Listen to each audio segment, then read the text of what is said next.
Earth Chronicles Book 1. The Fifth Pinnacle. Chapter 4. He lay there on a hospital operating gurney, his body chilled by the cold and impersonal nature of the room. The wearer of the brown hood hovered above him. With his eyesight blurred from clinical injections designed, he thought, to possibly chase the cancer away from his rapidly failing body, the strange, hooded person appeared translucent, like an apparition, but with a perceptible consciousness. The wearer of the brown hood had her eyes bent on him, perceiving that he was awake. He felt a convulsion internally, a strong force that caused him to utter a cry of pain. But the stranger did not at first seem to hear, or possibly even care, because her face had not even the slightest change in it. He reckoned her to be a girl due to the roundness of her face, and its smoothness was like silk fabric pulled taut and perfectly placed over her facial structure. The femaleness spread across her face like no other he had ever seen. She seemed like perfection. And then she spoke. "There's a little discomfort, Harlan, I know. Sorry, it can't be helped. But hang in there, you're doing well." As soon as he heard her voice, it only added to her aura. She had a distinctive quality or atmosphere, and he instantly knew there was some remarkable intelligence inside her features.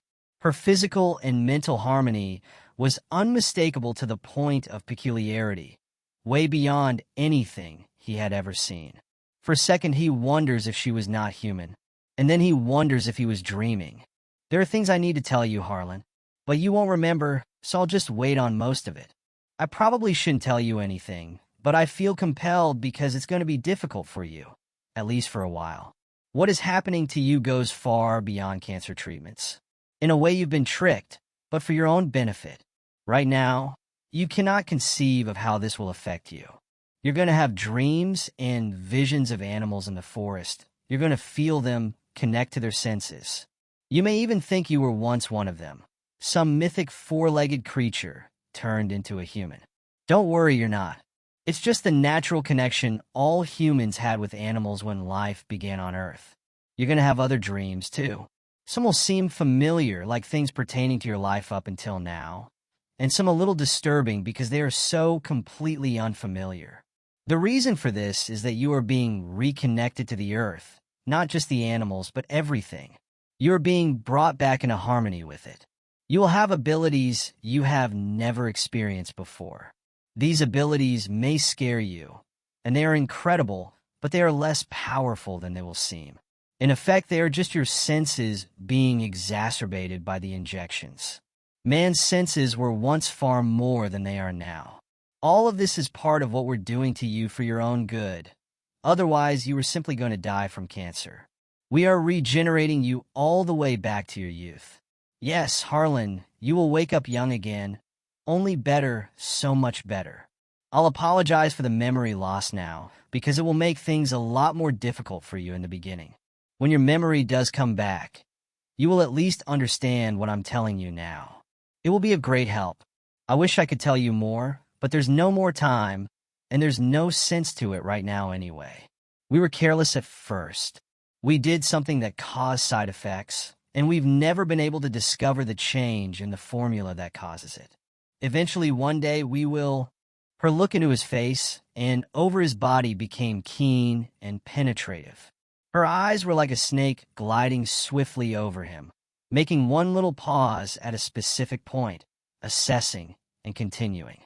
She was so precise that what she was doing seemed to be controlled by a tremendous effort of her will, other than a single moment when she paused, where a look of concern came over her face.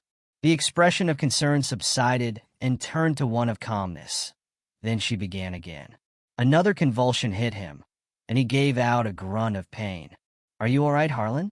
Can you endure the pain? I couldn't put you to sleep because it works so much better when I hold off. Let me know if you are okay." He calmly raises his hand. With it hanging in the air, he gives a thumbs-up gesture. Then he lowers it to his lips and motions for a drink of water. "I'm sorry again. I can't risk diluting the formula. The thirst will pass soon, and you will naturally fall into a nice, relaxing sleep." She touches his shoulder, and a sudden, penetrating warmness causes his convulsion to grow almost imperceptible. He slowly and calmly raises his hand again, this time all the way up to her face, and touches it. She smiles, then squeezes it with her own hand into her face even more. You are going to be so unbelievably surprised the next time you see yourself. Finally, after about a minute, he lowers his hand down beside him, giving in to the depths of sleep. She checks his pulse, touching his forehead with the backside of her hand as she sits down in a chair beside him. We will talk again, Harlan. I need to tell you that you are different. Different from all other regenerated ones that we've found up until now. I need to talk with you about your amazing brain. She turns to a man clad in all white, standing by the entrance to the room. Go tell Carter that his grandfather has been put to sleep. He and Ansel can do their procedure now. That's all I want you to say. Say it, and then leave. If he asks any questions, don't respond. Just leave. Do you understand? He nods without speaking, turns, and exits the room. Miss Emma had been treading the floor for about half an hour when Carter arrived. When he looked at her, he knew she had something devious in store for him. No one was more aware of this fact than her. You're late like always, she said with her arms crossed while tapping her shoe on the floor. She releases her arms, pointing a finger. And wipe that darn fatalistic look off your face. Even if you are, you don't have to appear so confounded by me. You've been lying to me, and I know it, so don't try any of your Dr. Lingo or mumbo-jumbo or what the heck ever else you've got up your sleeve to try and put me off any longer. I want to know where Harlan's at, and I want to know now. So use that pretty little logical mind of yours. I'll even accept that severely logical thing you like to do sometimes to show off your smarts, but I want the truth. So give it to me straight, Carter. Where's Harlan? He tilts his head downward and rubs his chin with his index finger. You're the prettiest mean person I ever met. You know that. She starts tapping her shoe again. It's just a coincidence. Prettiness runs in the family. And you're lucky it does, because if it didn't, with your smarts, you'd have a brain-shaped head. As for me, I'd be as ugly as 10 miles of bad road if it meant getting the truth out of you right now. It's complicated. No, don't tell me that. I knew you were going to start that crap up again. Well, it is complicated. That's not justification. Tell me where he is. I don't know where he is. I've told you that before. Yes, you do. The complications you're talking about are just harnessing your friendliness to tell me. But I'm not leaving you alone until you do. So, just spit it out. Funny you should mention friendliness. You think you've seen mean? Because I can show you meanness. Just keep giving me the runaround. No, I didn't mean to. I think what I mean to say is he might have taken a bus to who knows where. The cancer injections, I think they confused him, like really messed with his memory. He's out there somewhere, probably another city, and doesn't know how to get back, or even who he is. But you've reported him missing. He would have been found by now. I didn't really report him missing. Besides, it doesn't work like that. Databases don't always connect, especially when it's another state. And even if someone brought him to the police, if they have no name or address, it's nearly impossible to connect the dots. Those treatments probably killed him. No, they were experimental injections that have had good success, and they probably saved his life. So, you think he's okay? I think he's a survivor. And people just love him. They always have. He's the best I ever saw at giving compliments, especially when it means getting something in return. Someone's probably taking good care of him right now. I doubt he's anywhere near as worried as we are.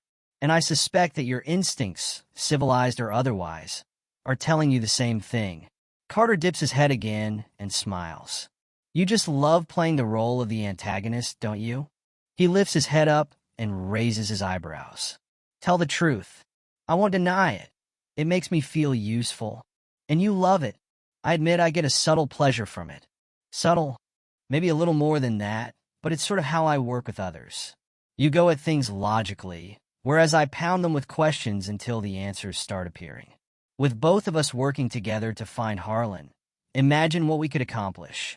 While I appreciate the sentiments, wait, I'm not even sure about that. I love you, Aunt Emma, really, but you are way too self-engrossed too. What I mean is it would be a little too weird, distracting is a better word, to partner up with you.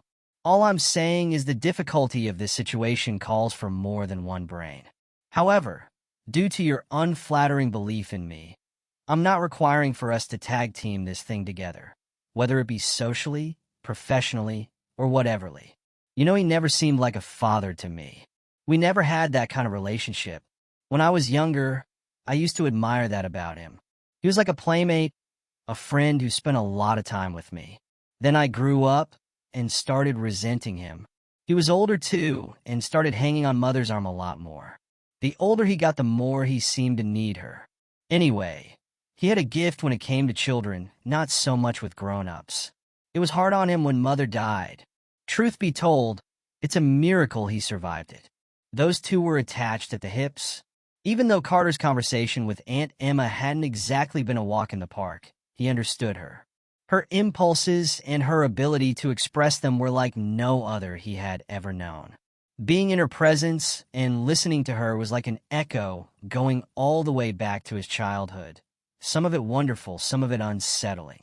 But he knew that, somewhere beneath the thin, pink layers of her heart, she meant well.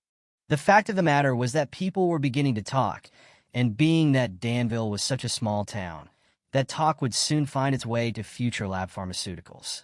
This fact alarmed him more than Harlan's disappearance. He was at first irritated, then puzzled, to find him missing. He hated gradually losing control of the situation. Despite his not understanding what had happened to Harlan, he had not told Ansel or anyone else at Future Lab Pharmaceuticals. Aunt Emma was still roaming the town searching for Harlan, keeping everyone informed of his disappearance. After their conversation, she would no doubt extend the bounds of her search. She was sensitive and confident in her powers to find him. It was her relentless involvement that seemed most likely to attract the attention of Carter's working peers. He decided on a bold move. He said his goodbyes to Aunt Emma, walked out of her house to his car, pulled out his cell phone, and started punching in Ansel's number. He had decided to spill the beans on everything. When there was no answer, he drove back to his house. Ansel was sitting on the front porch waiting. It was obvious that he was keenly conscious of something as Carter walked up to him. "How long you been here? I tried to call you." Ansel starts patting his pockets. "I'm a little nervous. I must have left my phone in the car." Carter inserts the key in the door, turns it until he hears the latch click. "Come on inside. You want a Coke? Or I could get us a beer." "No, Coke's fine, or just water." In the kitchen, Carter presses the aluminum tab on 2 Cokes. "Have a seat here at the table. And why are you nervous?" He reaches the Coke out to him. "That was good. Thanks. They searched my house today." "What are you talking about? Who searched your house?" "Our awesome employer, the U.S. government. They were amicable about it, though. Didn't cause too much damage." "Did they tell you why?" "No. I was hoping you might know something." "Ansel, I hate to have to tell you this, but you're about to have a strong reason for disliking me. I don't think I like the sound of that." "Go on." "Harlan's missing, and I've been keeping it a secret from you." "Missing? What the heck, Carter?" "That's why you've been deflecting my inquiries." "How long?" "I mean, when did he disappear?" "Personal feelings aside, and I know you're bothered by this, it's been a while now, over 2 months, probably closer to 3. I'm sorry, but it's probably why they searched your house. More than likely, they know something's up. They might even know he's missing. For all I know, they're the reason he's missing." "Carter, they'll search your house, too. They already have. I noticed some things out of whack when we came in. So, what now?" "Now I tell you the rest of what I've been keeping from you." "There's more?" "I think I don't like you already. The last time I saw Harlan, he looked to be about 21 years old." "You're kidding. But that's not possible." "Is it?" "No. At least not with the technology we were using. I've been thinking a lot about it. Even with the formula change, it doesn't make sense. Whatever happened to him, we didn't do it. What I saw is the equivalent to being immortal on Earth. It made a deep impression on my senses, seeing my grandfather so much younger than me, so incredibly good-looking. It was amazing. I came to check on him only 3 days after the injections, and he was already young. And he grew even younger right before my eyes. I wish you could have seen the transformation. By now he could be even younger. I think whoever did this had something to do with his disappearance. I saw some people hanging around outside his house, but just didn't put it together because they were so young. I just thought they were neighborhood teenagers. One of them spoke of a pinnacle. Maybe that's a mountain or another location where they've brought him to observe him. Then why would they need to search our homes? I see what you're saying. That's a good question. Maybe they're just trying to find out what we know.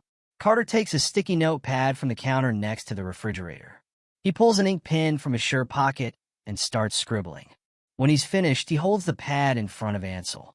It reads, "If that's the case, they've already bugged our homes. They could be listening right now." Carter continues, "For now, we'll just hold put. Keep the doors open in case he comes back. If someone has taken him, at least he's alive and well. Better than well, he's young again. If he's lost his memory, that will eventually come back, and we'll hear from him at some point."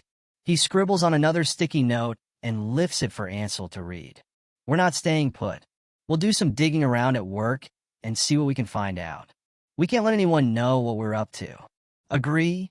Ansel nods his head yes. "My own feelings on the matter are to wait this thing out. We are chemists for a pretty important branch of the government. Whatever they're up to, they'll probably make us a part of it soon. It's exciting to be involved with technology that will change the world." This time, Ansel scribbles on the sticky note. "I'm not excited, I'm scared. The people above us will never let us know what they're up to." "I agree, Ansel, completely." Later, as Carter walked the streets of Danville, he tries hard to banish the troublesome thoughts of Harlan and Future Lab Pharmaceuticals. His employer lay only 20 minutes up Highway 27 between Danville and Lexington. He wonders if his rash tactic with Ansel will work. Rash tactics sometimes lead to brilliant victories. Maybe he could find out what happened to his grandfather, or maybe the whole scheme would simply cave in on them. For the moment, he was trying to put it out of his mind, to return to a preoccupation with another matter. He steps from West Main to 3rd Street, turns left, and enters the Hub Coffee House. He immediately spots the man he's looking for, a surly man with a bit of a grunge look about him, clinging to a leather briefcase. He is the owner of a local pawn shop and a recent recipient of a cease and desist order from the Danville Police Department. Carter stops at his table, hesitates, then looks over to a girl working at the register. He waves. "Jen, could I get my regulars?" She waves back. "Sure, Carter. Would you like a shot of espresso in that?" He nods his head yes, then sits down. "You got what I asked for?" The surly man taps the leather case. A Glock G19. It's a 15-shot, polymer-framed, striker-fired pistol. It's considered to be one of the best guns Glock has ever produced. It's reliable under all conditions and is an excellent choice for personal defense.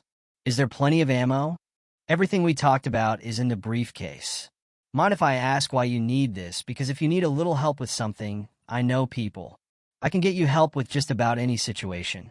Just say the word. All you need is money. No, I'm fine, but thanks. I'll keep that in mind. Jen interrupts. One large, caramel, iced coffee with a shot of espresso. That's $3.78, Carter.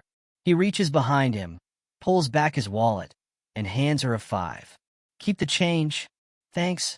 She carefully places her hand on his shoulder, presses down, and gives a light massage. I get off at 6 today. Could be ready by 7 if you want to do something. Anything in particular you had in mind? A movie, or we could just hang out at my apartment. Maybe order some Chinese. She pushes down harder on his shoulder. Or we could do whatever you like. Not sure about the Chinese. The movie sounds good, though. I could use a diversion about right now. It's a date, then? It's a date. She turns to the surly man. Jimmy, I'm feeling good and generous right now. Carter hasn't dated me in almost 3 months. You want a refill of coffee? It's on me. He looks at his cup. No, Jen, one's enough, but thanks. Okay, suit yourself. See you, boys. She lifts her hand off Carter's shoulder and raises her index finger, brushing the hair away from his eyes. I'll see you at 7? You gonna leave the door unlocked? If you want me to, you're never ready on time. I haven't forgotten, so yes. She glides her hand to the back of his head and gives him the lightest caress. It was somewhere between a pat and tap of her finger like one would do to pet a dog. Then she turns and walks back behind the register. Jimmy turns up his cup, swallows down the last of his black coffee, sets the cup down, and picks up his phone. I see the deposit's already been made to my account. He slides the briefcase across the table. This would be all yours now. You do know how to use it, right? I'm almost teared up by your concern, Jimmy. Yes, I know how.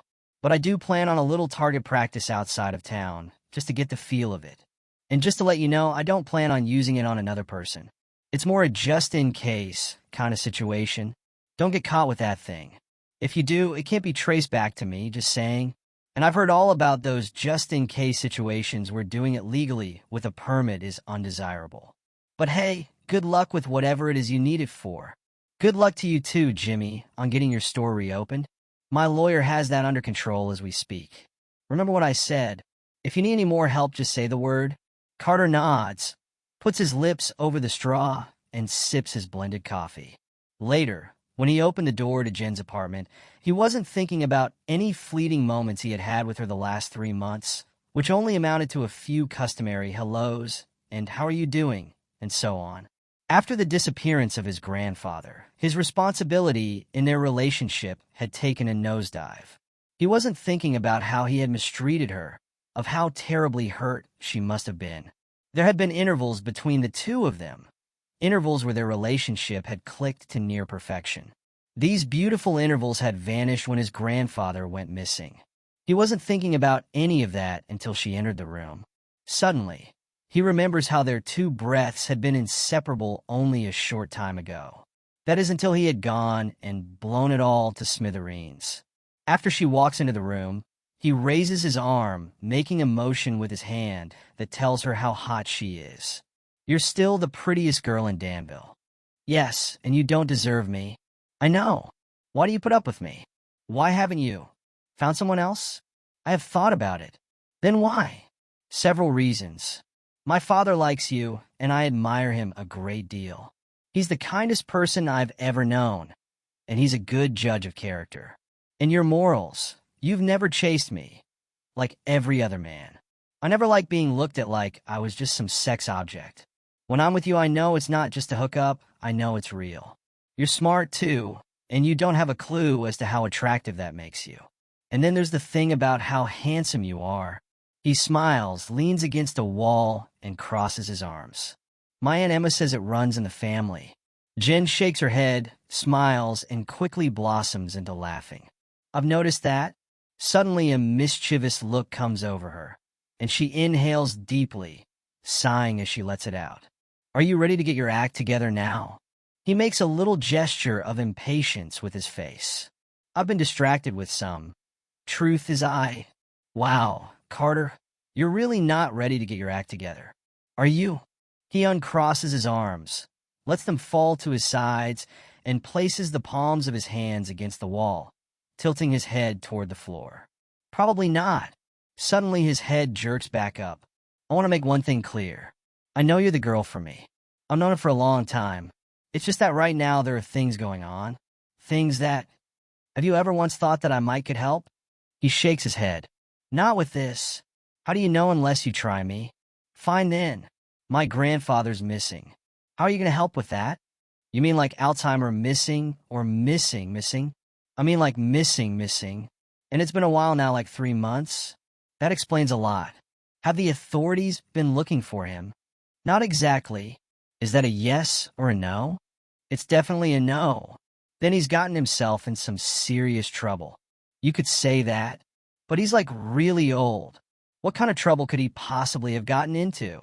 It's the kind of trouble that's not his fault. It's the kind of trouble that's more like, my fault? Okay, that really explains a lot too. I guess you were distracted. Care to let me know why it's your fault? That's not going to be easy to explain. You said I'm the girl for you. If you meant that sooner or later, you'll tell me. Why not make it now? Carter couldn't hold back any longer. He winced, turned, and leaned his back against the wall while clenching his fist. You know the work I do? I know you work for Future Lab Pharmaceuticals, and I know you're a chemist. Have I ever told you the kind of work I do there? Some kind of DNA research? You work with animals. You're trying to find a way to grow body parts, right? Yes, to regenerate body parts. We've had only limited success with that. However, there's another area in the field of regeneration that has seen a recent breakthrough. What I mean is a huge breakthrough, as in a groundbreaking, life-altering breakthrough. It's going to be stunning for you to hear. Is this when you tell me you brought a dead guinea pig back to life? Not exactly. I'm not sure how to tell you this, so I'm just going to say it. We have made guinea pigs young again. What? Are you sure you're ready for what I'm about to tell you? That you even want to know? Because it's going to change everything you know about life.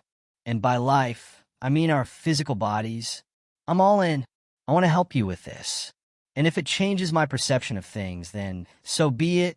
Consider your perception about to change. We have made a man young again, and that man is my grandfather. What? How is that possible? I can't really claim to know all of the technology behind it, so I'll just tell you the basics.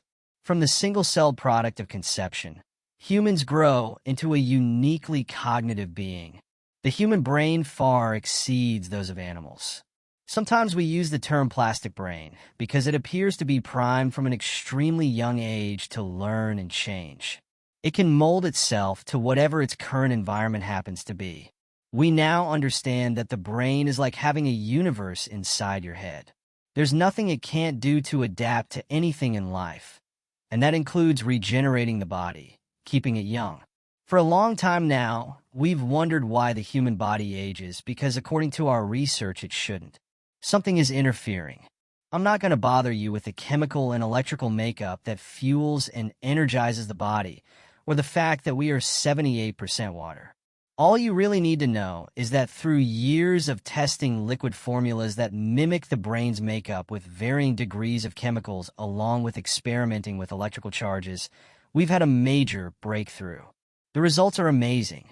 I can say that because I'm one of the few who have seen it with my own eyes. This is just, well, it's fascinating. I can only imagine what you've been going through. So, what do you suspect has happened to your grandfather? Do you think the Russians or Chinese found out and kidnapped him to do their own research? That thought had completely gone over the top of my head. No, I don't think in any way, shape, or form that that's what happened to him. Actually, it might be more complicated than that. How could it get any more complicated than the Russians or Chinese? Have I told you that I actually work for the U.S. government? That Future Lab Pharmaceuticals is really just a cover? You're joking, right? That's the end of Chapter 4, The Fifth Pinnacle. Be sure to listen to the rest of the story at H.G. Shuler.